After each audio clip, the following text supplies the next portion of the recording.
Ils prirent donc Jésus et l'emmenèrent. Il dut porter lui-même sa croix pour sortir de la ville et marcher jusqu'à un endroit appelé le lieu du crâne, Golgotha en hébreu.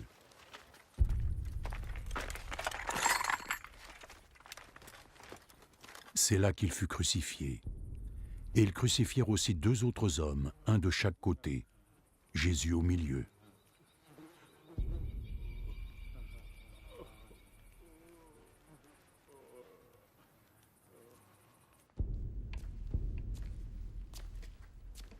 Pilate fit faire un écriteau qu'il fit poser sur la croix. Dessus, il y avait écrit « Jésus de Nazareth, roi des Juifs ».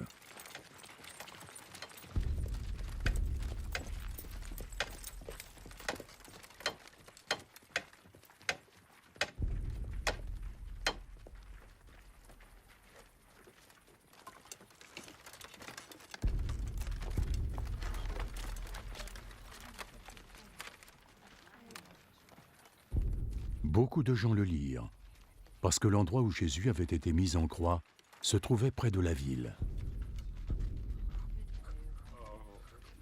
Et l'inscription était écrite en hébreu, en latin et en grec. Les chefs des prêtres dirent à Pilate, « Plutôt que roi des Juifs, tu devrais écrire à la place. » Cet homme a dit « Je suis le roi des Juifs ». Ce que j'ai écrit restera écrit.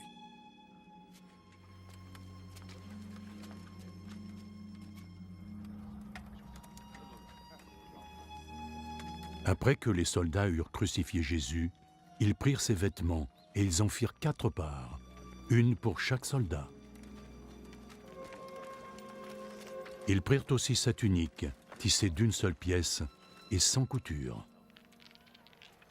Entre eux, les soldats se dirent « Ne la déchirons pas, mais jouons-la au dé pour savoir qui la gardera. » Voici donc qu'allait se réaliser cette parole de l'Écriture. Ils se sont partagés mes vêtements et ils ont tiré au sort ma tunique. Et c'est ce que firent les soldats. Près de la croix de Jésus se tenait sa mère et la sœur de sa mère, Marie, la femme de Clopas, ainsi que Marie de Magdala. Jésus vit sa mère et auprès d'elle, le disciple qu'il aimait. « Voici ton fils. » Puis il dit au disciple, « Voilà ta mère. » Et dès cet instant, le disciple la prit et l'emmena vivre chez lui. Ainsi, à présent, Jésus savait que tout avait été accompli. Et afin que l'Écriture se réalise, il dit, «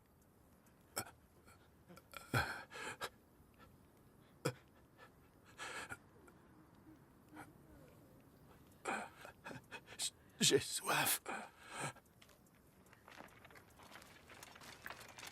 Il y avait là un vase, plein de vinaigre. Alors une éponge fut trempée dans ce vinaigre, fixée à une branche d'hysope, et portée jusqu'à ses lèvres.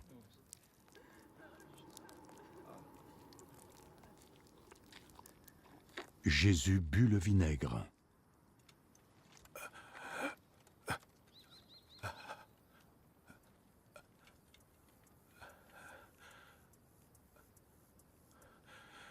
Tout est accompli. Puis il baissa la tête et rendit l'âme.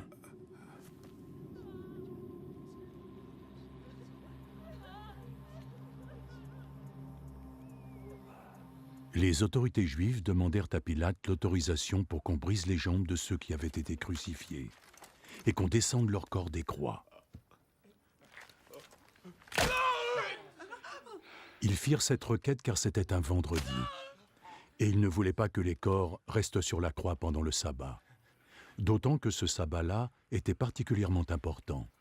Alors les soldats vinrent et brisèrent les jambes du premier supplicié, puis celles du second des 2 hommes qui avaient été crucifiés avec Jésus. Puis vint le tour de Jésus. Ils virent qu'il était déjà mort et ne lui brisèrent pas les jambes. Cependant, un des soldats lui perça le flanc avec une lance.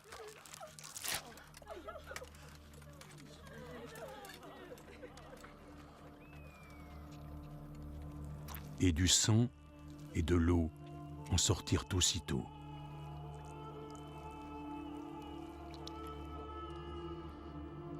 L'homme qui a été témoin de ces faits les a racontés, afin que vous puissiez croire aussi.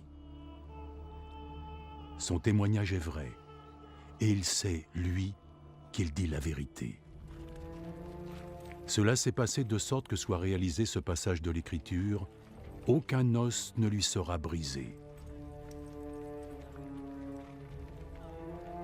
Il y en a d'ailleurs un autre qui dit « Ils le regarderont, lui, qu'ils ont transpercé ».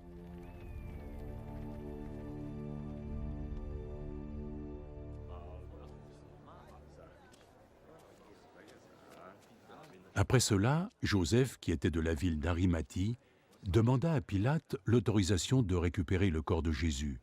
Joseph était un disciple de Jésus, mais en secret par crainte des autorités juives. Et Pilate lui permit de le prendre. Donc Joseph vint et emporta le corps de Jésus.